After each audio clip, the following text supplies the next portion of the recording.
నమస్తే, welcome to okay TV. రేపే polling date. So దీనికి సంబంధించి రంగం సిద్ధమైనట్టుగా కనపడతా ఉంది. దాదాపు 116 మున్సిపాలిటీలు 7 కార్పొరేషన్లకు పూర్తయిన ఏర్పాట్లట. రాష్ట్ర వ్యాప్తంగా రేపే మున్సిపల్ ఎన్నికలకు సర్వం సిద్ధమట. జిల్లా కలెక్టర్లు ఎస్పీలతో ఎస్ఈసి సమీక్షట. ముగిసిన ప్రచారం, ప్రలోభాలు మొదలట. పలుచోట్ల కాంగ్రెస్ అధికార దుర్వినియోగం అట. పోలింగ్ కేంద్రాలకు నేడు బ్యాలెట్ బాక్సులు, ఎన్నికల సామాగ్రి తరలింపు. ఎన్నికల ఏర్పాట్లపై కలెక్టర్, పోలీస్ కమిషనర్లు, ఎస్పీలతో ఎస్ఈసి సమీక్షట. 116 రాష్ట్రంలో 116 మున్సిపాలిటీలు, 7 కార్పొరేషన్ల పరిధిలో బుధవారం పోలింగ్ జరగనున్నది. ఉదయం 7 గంటల నుంచే పోలింగ్ ప్రక్రియ ప్రారంభం కానున్నదని, ఈ మేరకు రాష్ట్ర ఎన్నికల సంఘం ఇప్పటికే అన్ని ఏర్పాట్లు పూర్తి చేసింది. బ్యాలెట్ బాక్సుల్లో నిక్షిప్తంగా కానున్న పట్టణ ఓటరు తీర్పట. ఈ నెల 13న ఓట్ల లెక్కింపుతో వెల్లడి కానున్నది. ఆ రోజే నగర పట్టణ ప్రజానీకం ఎవరికి వైపు మొగ్గు చూపిందనే ఉత్కంఠకు తెరపడనుంది. జిల్లాల వారీగా ఏర్పాటు చేసిన పంపిణీ కేంద్రాల నుంచి బ్యాలెట్ బాక్సులు, ఎన్నికల సామాగ్రిని ఆయా పోలింగ్ కేంద్రాలకు మంగళవారం నుంచి తరలించనున్నారు. ఎన్నికల సిబ్బంది ఇప్పటికే తమకు కేటాయించిన కేంద్రాలకు వాహనాల్లో వెళ్తారు. సమస్యాత్మకంగా ఉన్న ప్రాంతాల్లో అవాంఛనీయ సంఘటనలు జరగకుండా పోలీసు భారీ భద్రత ఏర్పాటు చేశారట. బ్యాలెట్ బాక్సులు, పత్రాలు పోలీసు భద్రత నడుమ స్ట్రాంగ్ రూమ్ల నుంచి రాష్ట్రంలోని డిస్ట్రిబ్యూషన్ కేంద్రాలకు ఎన్నికల అధికారులు తరలించారట. అక్కడి నుంచి మంగళవారం ప్రతి పోలింగ్ కేంద్రానికి తరలిస్తారు. ఎన్నికలు ప్రశాంతంగా జరిగేందుకు రాష్ట్ర వ్యాప్తంగా వేల సంఖ్యలో పోలీసు బలగాలు మోహరించారు. అతి సమస్యాత్మకమైన కేంద్రాలను గుర్తించి అక్కడ సీసీ కెమెరాలు, వెబ్ కాస్టింగ్ సౌకర్యం కల్పించారట. ఓటర్లు ఎన్నికల సంఘం సూచించిన 12 రకాల గుర్తింపు పత్రాల్లో ఏదైనా ఒకటి వెంట తెచ్చుకోవాల్సి ఉంటుందట. రాష్ట్రంలో ఈ నెల 11న జరగనున్న మున్సిపాలిటీలు, కార్పొరేషన్ల సాధారణ ఎన్నికల ఏర్పాట్లపై ఉన్నతాధికారులతో రాష్ట్ర ఎన్నికల కమిషనర్ రాణి కుముదిని సోమవారం వీడియో కాన్ఫరెన్స్ నిర్వహించారు. హైదరాబాద్లో ఏసీ గార్డెన్లోని ఎస్ఈసి ప్రధాన కార్యాలయం నుంచి అన్ని జిల్లాల ఎన్నికల పరిశీలకులతో పాటు ముఖ్యంగా 9 జిల్లాలు అంటే మెదక్, సిద్దిపేట, ఖమ్మం, భద్రాద్రి కొత్తగూడెం, కొమరం భీం, ఆసిఫాబాద్, మంచిర్యాల, రంగారెడ్డి, ములుగు, నిర్మల్ కలెక్టర్లు, పోలీస్ కమిషనర్లు, ఎస్పీలతో సమీక్ష నిర్వహించారట. పోలింగ్ ప్రక్రియ కోసం సిబ్బంది నియామకం, వారికి అందించిన శిక్షణపై సమీక్షించారట. ఎన్నికల సజావుగా సాగేందుకు అప్రమత్తంగా ఉండాలని ఆదేశించారట. సమావేశంలో additional director general of police Mahesh Bhagwat పాల్గొన్నారట. 116 మున్సిపాలిటీలు అంటే దాదాపు 2582 వార్డులు, 7 మున్సిపల్ కార్పొరేషన్లు అంటే 414 డివిజన్లట. మొత్తం 123 యుఎల్బీలు అంటే 2996 వార్డులు. బరిలో నిలిచిన మొత్తం అభ్యర్థులు 12944 మంది. రాష్ట్రంలో మొత్తం 14 వార్డులు ఏకగ్రీవం అయ్యాయి. అన్ని పోలింగ్ కేంద్రాల్లో 100% వెబ్ కాస్టింగ్ అట. 11,000కి పైగా స్మార్ట్ కెమెరాలతో పర్యవేక్షణ అట. రాష్ట్రంలో ఎన్నికల కోడ్ వచ్చిన జనవరి 27 నుంచి శుక్రవారం వరకు పట్టుకున్న సొత్తు 2 లక్షలట. ఇప్పటి వరకు పట్టుకున్నది ఎన్నికల కోడ్ వచ్చిన జనవరి 27 నుంచి శుక్రవారం వరకు పట్టుకున్న అమౌంట్ ఇది 2 కోట్ల రూపాయలు పట్టుకున్నారట. ఫిర్యాదులకు ఎస్ఈసి ప్రత్యేక హెల్ప్ లైన్ అట. 9247597066 అట. ఎన్నికల పర్యవేక్షణకు 9 మంది ముఖ్య నోడల్ అధికారులట. సో ఎన్నికల సిబ్బంది ఎంతమంది అంటే జోనల్ అధికారులు 742 అట. ఎఫ్ఎస్టి బృందం 279, ఎస్ఎస్టి బృందాలు 381, రిటర్నింగ్ అధికారులు ఆర్ఓలు 1379 మంది, అసిస్టెంట్ ఆర్ఓలు 1547 మంది, పోలింగ్ అధికారులు 9560 మంది, ఇతర పోలింగ్ అధికారులు 31,428 అట.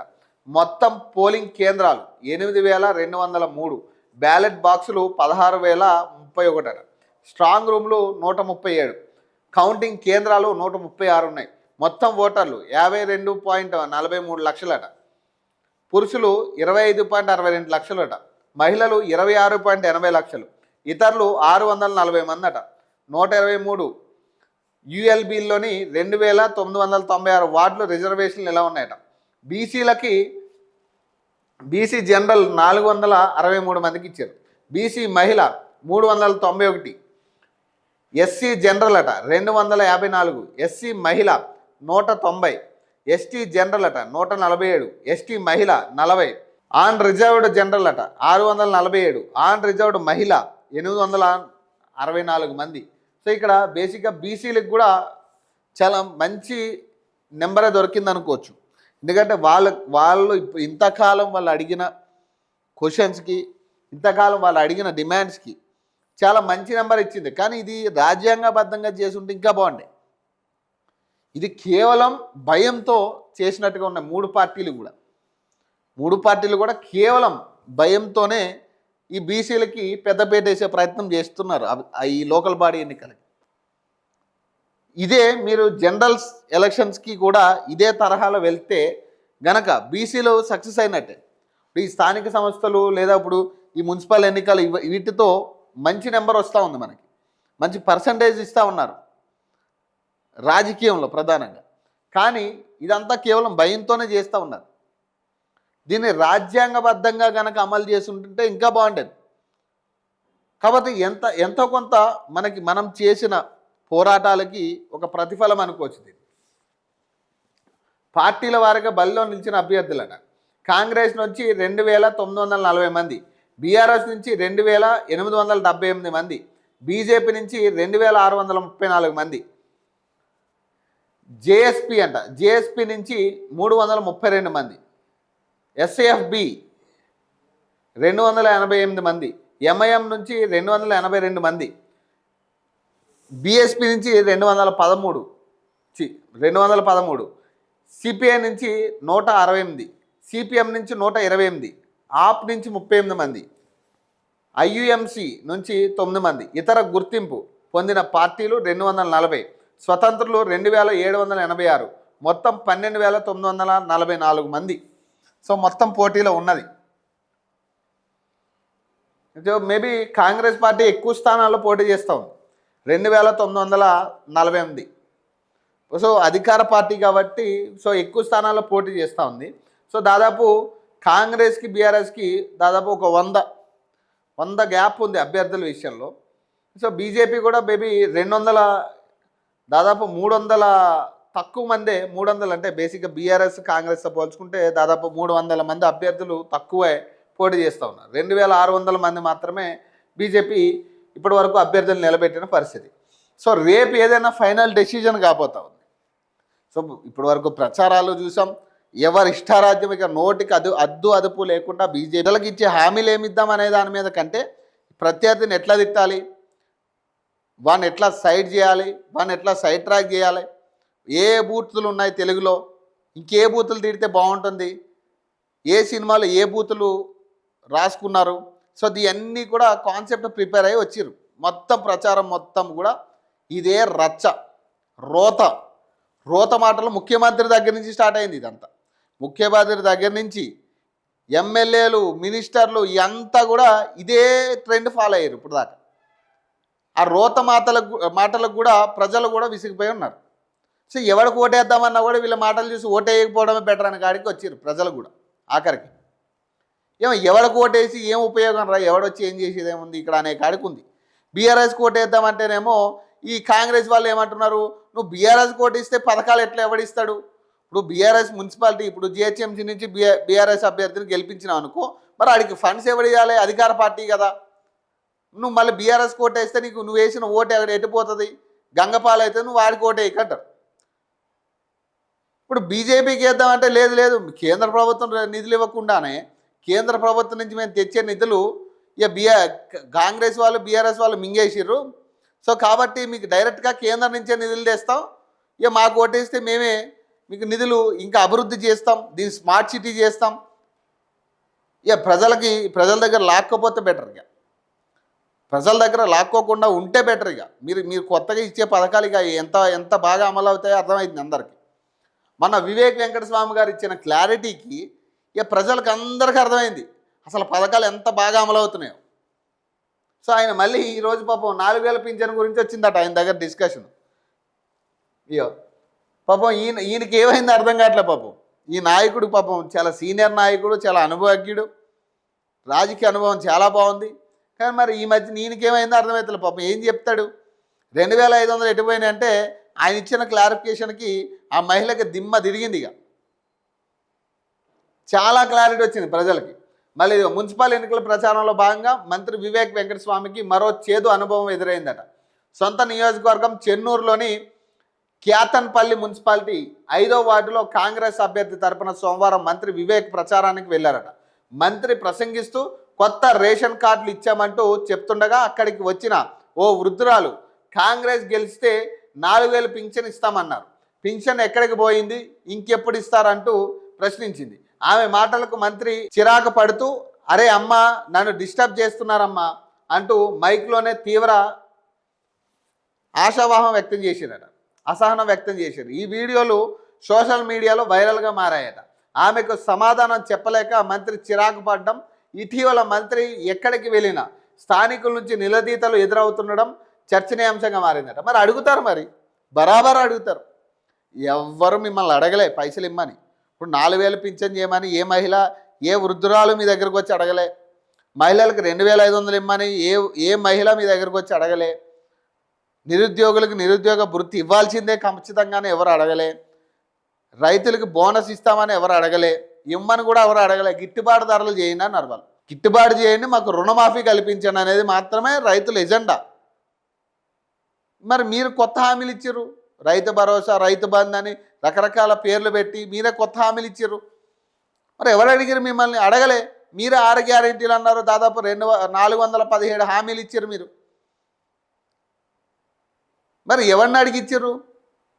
ఈ మేనిఫెస్టో తయారు చేసినోడు ఎవడు అసలు? వాడు కదా ఫస్ట్ బయటికి వచ్చి సమాధానం చెప్పాల్సింది వీరికి. మరి అడుగుతారు, బరాబర్ అడుగుతారబ్బా, బరాబర్ అడుగుతారు. మీరు ఓట్లు ఏమని అడుక్కోవడానికి మీరు వెళ్ళినప్పుడు మరి ప్రజలకు మీరు ఇస్తానని మాకు ఇచ్చిన హామీ ఏదని ప్రజలు కూడా అడుగుతారు. మీకు ఎంత హక్కు ఉందో ఓటు అడగడానికి, ఓటేసేవాడికి కూడా అంతే హక్కు ఉంటుంది అడగడానికి. కాబట్టి ఈ పనికిమాలిన రుబాబులు ప్రజల మీద చూపించడం మానేసి ఇక బుద్ధిగా ఇప్పుడైనా కనీసం అర్థం చేసుకుని అరే ప్రజల్లో మన వ్యతిరేకత బామలుగా లేదు, ఇక ఇవైతే ఏదో లోకల్ బాడీ కాబట్టి ఆడనో వీడినో మబ్బు పెట్టి భయపెట్టో ఏదో రకంగా ఓట్లు వేయించుకుంటున్నాం, కానీ రేపు జనరల్ ఎలక్షన్లకు వచ్చేసరికి తిప్పు కొడతారబ్బా మనల్ని. కాబట్టి మనం ఇప్పుడైనా చక్కదనంగా అమలు చేయాల్సిన ఏదైతే హామీలు ఉన్నాయో వాటి గురించి మాత్రమే ప్రజలతో మాట్లాడితే బాగుంటుంది.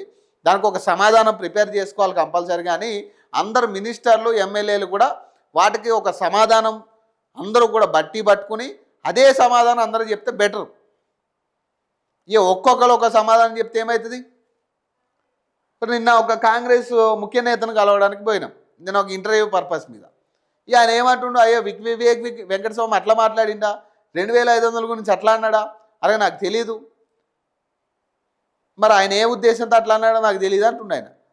అంటే ఓపెన్గా ఏముంది, ఒకరికొకరికి సఖ్యత లేదు, ఏం సమాధానం చెప్పాలో ఒక ప్రిపరేషన్ లేదు. ముఖ్యమంత్రికే క్లారిటీ లేదు, ఎవరేం అడిగితే ఏం సమాధానం చెప్పాలని. అందుకే ఇక గత ముఖ్యమంత్రులను తిట్టుకుంటూ బతుకుతూ ఉన్నాడు ఆయన కూడా. కొత్తగా మాట్లాడాల్సింది ఏం లేదు కాబట్టి మరి ఏమైనా ఇచ్చినామని చెప్దామంటేనేమో ప్రజలు వ్యతిరేకిస్తారని భయం. మరి ఇవన్నీ పెట్టుకుని ఇప్పుడు రేపు పోలింగ్ జరగబోతూ ఉంది. ఇక 13వ తారీఖు అది రిజల్ట్ కూడా బయటకు వస్తూ ఉంది. సో ఎవరు రాజు ఎవరు మంత్రి అనేది ఇక తేలిపోయే పరిస్థితే. సో ప్రచారాలు అయితే తెరపడ్డాయి, ఏది అఫీషియల్గా అయితే తెరపడ్డాయి. ఈ అనఫిషియల్గా నడవాల్సిన కార్యక్రమాలన్నీ కూడా నడుస్తూనే ఉన్నాయి. ఎక్కడికక్కడ బీర్లు, మద్యం బాటలు. నిన్న కూడా ఏదో బీఆర్ఎస్ ఒక ర్యాలీ చూస్తే మొత్తం పాపం మద్యం బాటలన్నీ పెట్టుకుని ఆ కుర్రోడు ఎవడో మొత్తం మీద మద్యం బాటలన్నీ పెట్టుకుని పంచిపెట్టడానికి పోతున్నాడు. ఇట్లాంటివి జరగాల్సినవి జరుగుతూనే ఉన్నాయి. అధికారులు కూడా కళ్ళు మూసుకుంటారు, వాళ్ళకి ఇది అలవాటే కాబట్టి ఇక కళ్ళు మూసుకుంటారు. ఈ 2 రోజులు కూడా కళ్ళు మూసుకుంటే పంచి పెట్టుకుంటారు విచ్చలవిడిగా. 5,000 అంటున్నారు, 6,000 అంటున్నారు. అసలు ఏందో ఎట్లా కొనాలో కూడా వీళ్ళే ఫిక్స్ చేస్తూ ఉన్నారు రేటు. ఓటు రేటు కూడా ఫిక్స్ చేసేసి దానికి ఒక ఎంఆర్పి పెట్టి 6,000 ఓటుకి ఇస్తే ఓట్లు మనకే పడతాయి, లేదా ఇంకొక 1,000 పెంచి ఇస్తే మాకు పడతాయి అనేది ఆఖరికి జనాలు సిగ్గుపడాల్సిన పరిస్థితి ఇది. ఓటర్లు నిజంగా సిగ్గుపడాలి. మనకి ఒక ట్యాగ్ తగిలిస్తూ ఉన్నాడు, ఒక ఎంఆర్పి ట్యాగ్ తగిలిస్తూ ఉన్నాడు మన ఓటుకి ఒక ఎంఆర్పి ట్యాగ్ తగిలిచ్చి ఈ ఓటుకి 6,000, ఈ ఓటుకి 7,000 సంతలో పశువులను కొన్నట్టు కొంటా ఉన్నాడు ఓటుని వాడు. ఈ వెసులుబాటు ఇచ్చింది కూడా మనమే. కాబట్టి వీటిని ఆధారంగా చేసి పైసలు కాసుపడి మాత్రం ఓట్లు వేసిరటే మళ్ళీ నాశనం అవుతారు. వాడు 6,000, 7,000 ఎందుకు ఖర్చు పెడతా ఉన్నాడు మీ మీద?